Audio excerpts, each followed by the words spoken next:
porque va dedicada especialmente para ti por ser esa niña que siempre ha estado conmigo y quisiera que jamás te vayas de mi lado y espero te guste. Escucha bien, va.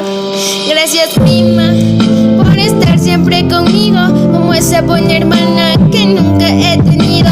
Tú me apoyas en todo lo que a veces yo te pido. Discúlpame si alguna vez yo te he ofendido. Cada tontería que hago contigo la disfruto. Son momentos bonitos, así sean de un minuto. Lo importante es que te tengo a mi lado para poder abrazarte y decirte que te amo. Mis días favoritos son cuando tú me visitas, porque hacemos pijamada, es una noche de chicas. Por todas esas cosas yo te quiero agradecer. Espero, prima hermosa, jamás te llegue a perder.